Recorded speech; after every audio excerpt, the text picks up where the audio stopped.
जो अपना test series वाला पार्ट रहता है ना, तो एक चीज़ वो भी मैं आपको बताना चाहूँगा कि जैसे मेरे सब्जेक्ट कंप्लीट होते जा रहे थे, तो जैसे मैं देख रहा था कि मेरी रैंक जो है जील में काफ़ी अच्छी आ रही थी, मतलब काफ़ी ज़्यादा इंप्रूव होती जा रही थी। 10 टॉप 10 के अंदर तो रहता ही था, कई बार अच्छी और भी रैंक आई है मेरी।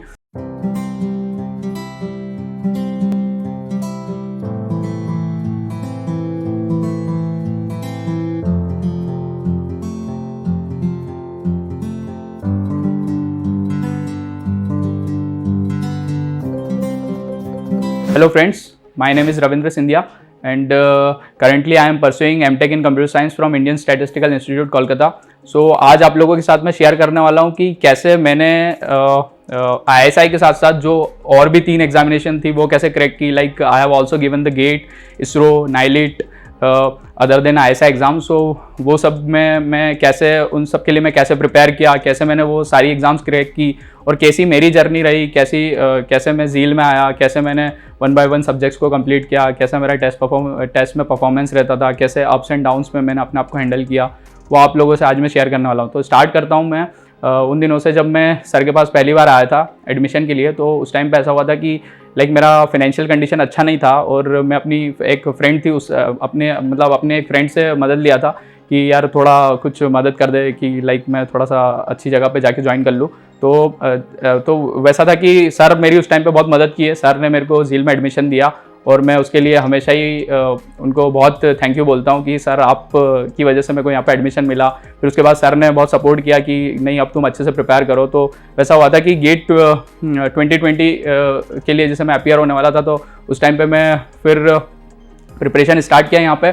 तो पहला सब्जेक्ट जो था DBMS, तो DBMS का ऐसा हुआ था कि मैम जैसे क्लास में पढ़ाते थे तो मेरा ऐसा रहता था हमेशा कि यार मैं कोई भी डाउट जो रहता था वो मतलब मैं ऐसा नहीं रखता था यार कि मैं एकदम शर्माऊँ या फिर कुछ भी अगर मैम पढ़ा रही है तो मैं ना पूछूं। मेरा हमेशा ऐसा रहता था कि यार अपन को बिंदास रहना, अपन को पूछ लेना है, क्योंकि कोई भी क्वेरी है ना तुम उसी टाइम पे अगर खत्म कर दोगे ना तो वो सही है। अगर तुम सारे के सारे डाउट्स इकट्ठे कर रहे हो, लाइक 150 डाउट एक साथ इकट्ठे कर लिए और फिर बाद में जाके पूछोगे तो वो गलत है। तो लाइक मेरे को ऐसा लगता था कि ये क्लास में ही अभी क्लियर करना चाहिए, तो मैं उसी टाइम मैम से पूछ लेता था। तो DBMS का मेरा ऐसा था कि सब्जेक्ट स्टार्ट हुआ, मैम बहुत अच्छा पढ़ा रही थी, काफ़ी सारे कॉन्सेप्ट्स मैंने पहले भी प्रिपेयर कर रखे थे, तो मेरे को एक थोड़ा सा कूल टाइप भी था कि यार अच्छे से जा रहा है, मैं एकदम थोड़ा चिल था क्योंकि मेरे को इस बार ज़्यादा टेंशन नहीं चाहिए था। फिर मैंने क्या करा कि DBMS का टेस्ट दिया, पहला प्रैक्टिस 1 टेस्ट। मैंने मतलब उसके लिए कोई बुकलेट वगैरह भी नहीं लगाई थी, जैसे यहाँ पे जील में हमको बुकलेट दी जाती, तो मैंने उसकी बुकलेट्स भी नहीं लगाई थी और मैं डायरेक्ट टेस्ट दिया और मेरे टेस्ट में मेरी 26 रैंक थी। तो लाइक मैं ऐसा सोचने लग गया यार कि इतने सारे स्टूडेंट्स में मेरी ये रैंक आ रही, क्योंकि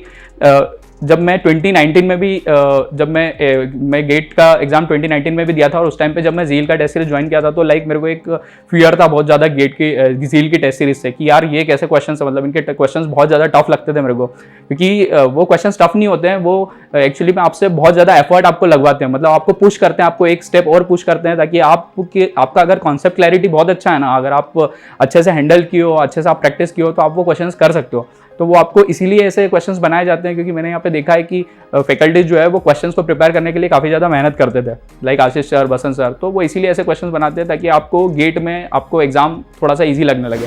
तो फिर मेरा एक वो था फियर कि यार जो पहले मेरे मार्क्स नहीं आते थे और जो मैं पहले टेस्ट सीरीज मैं टेस्ट सीरीज पहले भी ज्वाइन किया था जील की, जब मैं एडमिशन नहीं लिया था यहाँ पे, लेकिन टेस्ट सीरीज ज्वाइन किया था, तो तब मेरे मार्क्स नहीं आते थे। लेकिन जब मैं यहाँ पे आके देखा तो मेरी 26 रैंक आ गई, तो मैं बहुत ज़्यादा खुश हो गया। मतलब मेरे को ऐसा लगा यार मैंने विदाउट कोई मॉड्यूल नहीं लगाया और उसके बिना मेरे 26 रैंक आ रही है, तो इट इज़ वेरी गुड।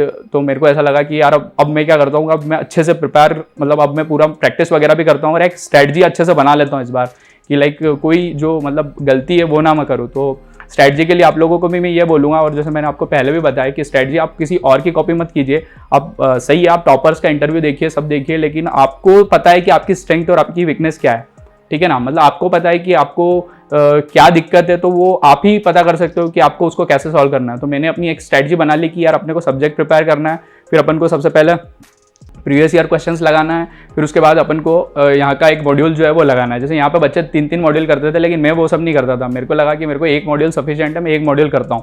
तो वैसा ही हुआ, मैंने फिर गेट का प्रीवियस ईयर क्वेश्चन DBMS का लगाया, फिर उसके बाद मैंने उसके अच्छे से जो यहाँ के क्वेश्चंस थे मॉड्यूल के वो लगाया। उसके बाद मैंने टेस्ट दिया तो मैंने देखा कि मेरी रैंक फिर टॉप 5 पे आने लग गई। तो मेरे को ऐसा लगा कि यार ये काफ़ी ज़्यादा मतलब इंप्रूवमेंट भी हो रहा है अपना और अच्छे से चल रहा है। और फिर मेरा ऐसे ही चल रहा था कि लाइक टेस्ट वगैरह देता था और ठीक ठाक मतलब मेरा परफॉर्मेंस रहता था, मतलब जनरली मेरी अच्छी रैंक आ जाती थी यहाँ पे, तो वैसा सब कुछ चल रहा था। फिर उसके बाद बीच बीच में ये भी होता था यार कि कोई कोई टेस्ट में बहुत कम मार्क्स भी आते थे। जैसे मैंने देखा था कि मेरा जनरली एक बार मेरा CN जो था, मतलब मेरे को ऐसा लगता था कि मेरा CN बहुत वीक है और उसमें मेरे मतलब एक जो टेस्ट था मेरा उसमें काफ़ी ज़्यादा कम मार्क्स आए थे। तो फिर मैं यहाँ पे मैम और सर से मिला, उन लोग मेरे को बताया कि तुम क्या मिस्टेक कर रहे हो, तुम इन चीज़ों पे ज़्यादा ध्यान दो। उसमें मेरे को कुछ कुछ ऐसे टॉपिक्स बताए कि तुम इन चीज़ों पे ज़्यादा फोकस करो बजाय कि पूरा मतलब ये सारी चीज़ें देखने के। तो फिर मैं एकदम लिमिटेड स्टडी रखा उसके अंदर कि क्योंकि CN में मतलब काफ़ी कम मार्क्स आ रहे थे, तो फिर उसको भी मैंने इम्प्रूव किया। फिर उसमें मैंने जैसे मेरे को ऐसा लग रहा था कि यार मेरे को इसमें थोड़ा बुक रेफ़र करने की ज़रूरत है, तो मैंने उसके लिए फोरोजन बुक को रेफ़र किया, क्योंकि फोरोजन में क्या होता था अच्छे से कॉन्सेप्ट्स को डिस्कस किया जाता था। तो वहाँ पे मतलब जो मैम के तो नोट्स थे ही, उसके अलावा मैम खुद ही क्लास में बोलती थी कि मतलब मैम आपको बताती क्लास में कि आप ये वाला कॉन्सेप्ट आप यहाँ से भी पढ़ सकते हैं, इसके लिए आप यहाँ से प्रॉब्लम्स लगा लीजिए। तो मैंने फोरोजन को फिर उसके लिए थोड़ा सा अच्छे से पढ़ा और फिर मेरा वो भी ठीक ठाक पार्ट हो गया। फिर जनरली वही चल रहा था कि उसके बाद एक सब्जेक्ट्स कंप्लीट होते गए। मैंने वही मेरा प्रिपरेशन स्ट्रेटजी रखा कि लाइक अपन को पढ़ना है पहले सब्जेक्ट। तो मैं आपको एक अच्छे से पहले ये बता देता हूँ कि जैसे मैं क्या करता था कि आप जैसे यहाँ से जब कोचिंग में आपको जब पढ़ाया जाता ना, तो आप क्या करिए कि उसी दिन जाके मतलब कोशिश करिए कि आप उसी दिन जाके जो मैम ने बोला है वो आप रिवाइज कर लो। क्योंकि होता है क्या कि अगर आप 1 या 2 दिन बाद अगर उसको जाके पढ़ते हो ना, तो जनरली हम चीज़ें बहुत जल्दी भूल जाते हैं। तो मतलब ऐसा ही रहता था कि यार उसी दिन जाके मैं सब्जेक्ट्स को पढ़ लेता था।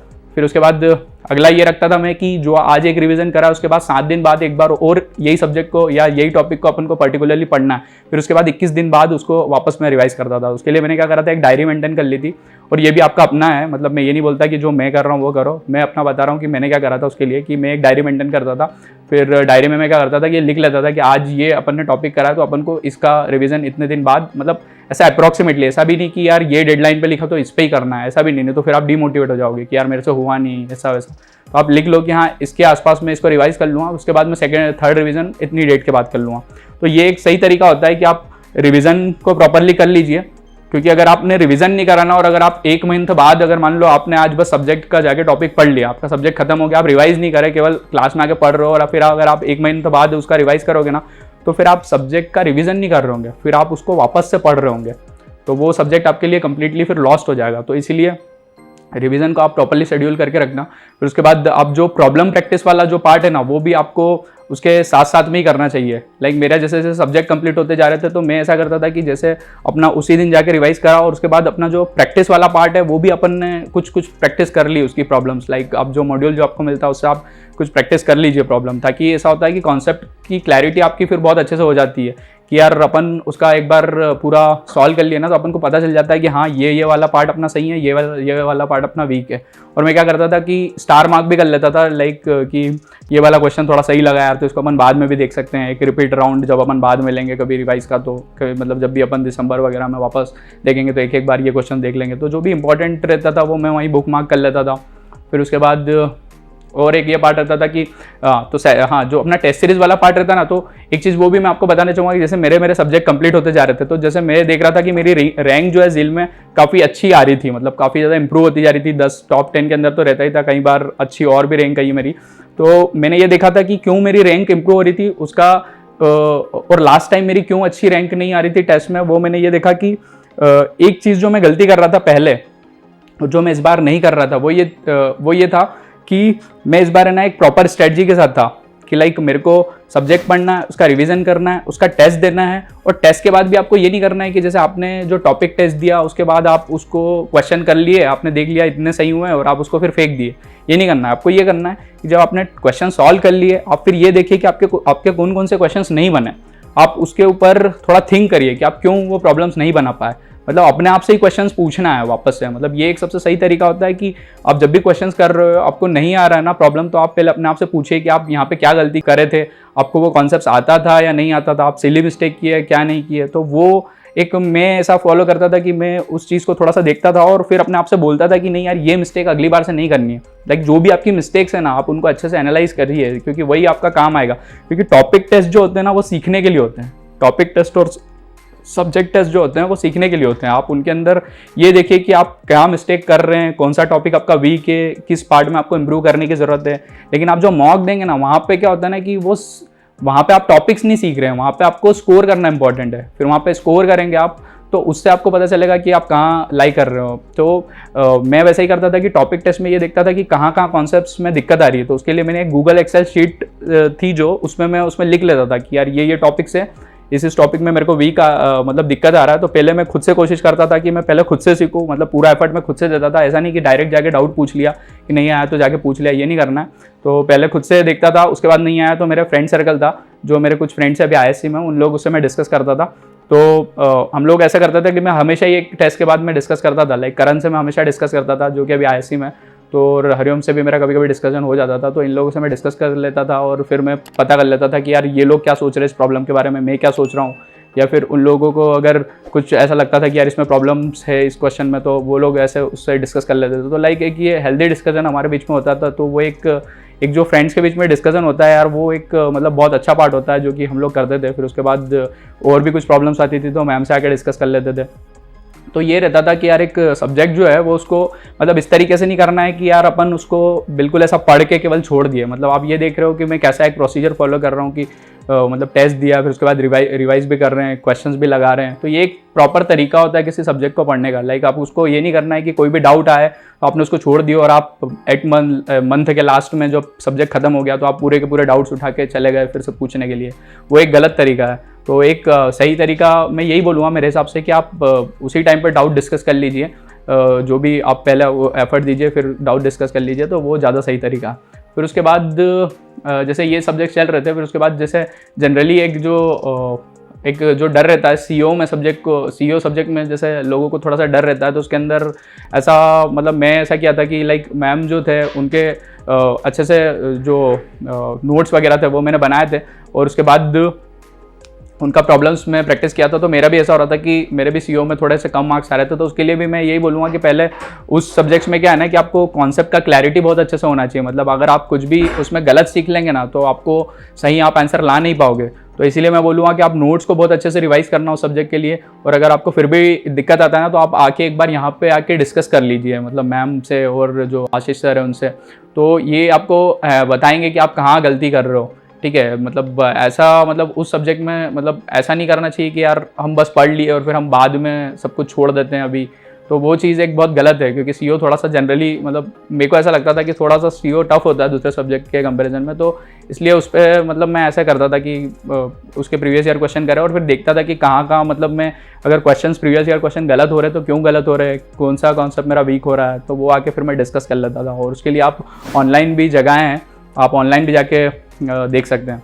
और जैसे और ऐसा स्टूडेंट्स का कंसर्न रहता है कि यार आप कितने घंटे पढ़ते थे ये वो, तो यार ये सब है ना, मतलब मैं वही बोलूँगा कि ये सब स्टूडेंट टू स्टूडेंट डिपेंड करता है कि कौन कितने घंटे पढ़ रहा है। लाइक ये इसका कोई एक प्रॉपर आंसर नहीं है, हर कोई स्टूडेंट का अपना रहता है। कोई 3-4 घंटे पढ़ रहा है, कोई 6-7 घंटे पढ़ रहा है, कोई 8-10 पढ़ रहा है। जैसे मैं मेरे फ्रेंड से डिस्कस करता था तो कुछ ऐसे थे कि जो 8-10 घंटे भी पढ़ रहे हैं, कुछ ऐसे भी थे जो ज़्यादा नहीं पढ़ रहे हैं। तो उन लोग का अपना रहता है, हर किसी का अपना स्ट्रैटेजी रहता है। तो इसका कोई ऐसा प्रॉपर आंसर नहीं है। मेरा ऐसा रहता था कि मैं 6 से 7 घंटे पढ़ लेता था, क्योंकि मैंने उसके लिए और उसको मेंटेन करने के लिए मैंने एक ऐप भी डाउनलोड करी थी।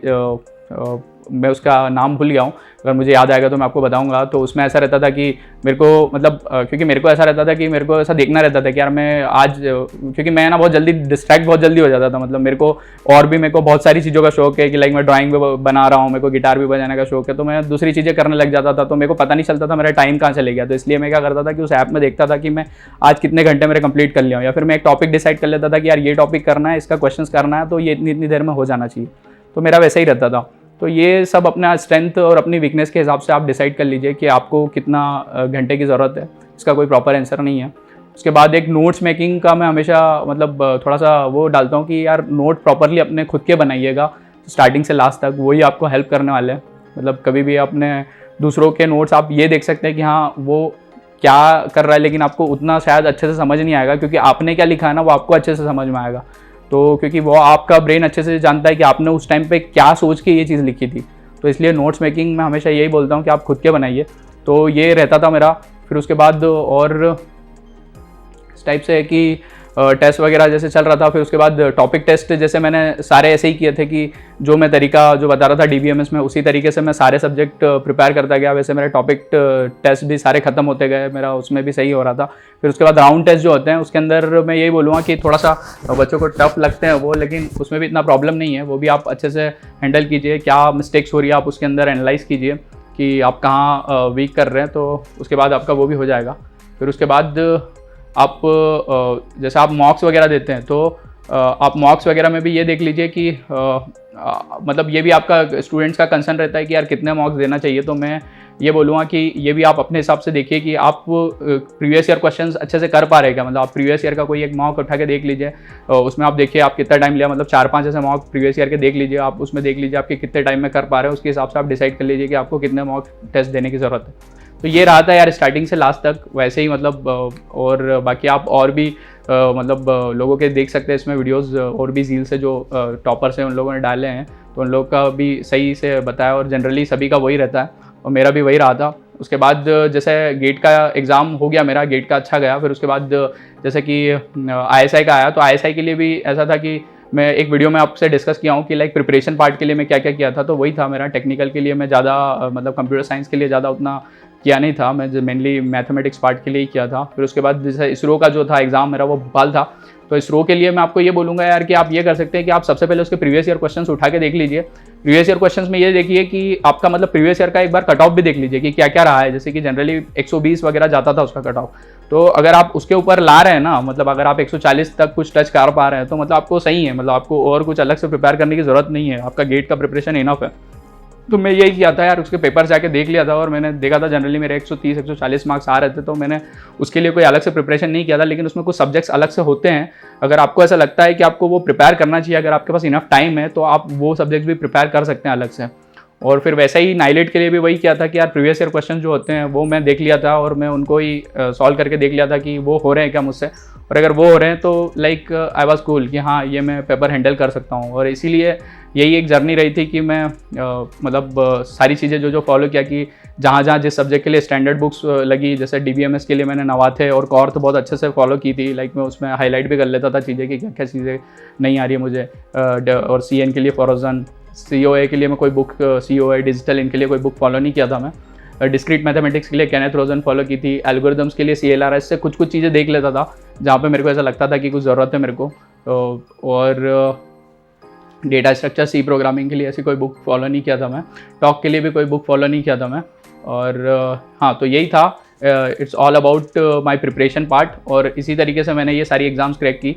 तो आपको वही है कि आप मेनली वही रहेगा कि जो इसरो और नाइलेट और ISI, इनके लिए आप ISI के लिए तो मैंने एक वीडियो बना ही दिया है, लेकिन इसरो और नाइलेट के लिए आप वही करिए कि पहले आप एक उसके प्रीवियस ईयर क्वेश्चंस अच्छे से करके देख लीजिए। अगर आप वो कर पा रहे हैं तो इट विल बी गुड, तो आप वो आराम से कर सकते हैं। Okay friends, all the best for your preparation. Thank you, bye bye.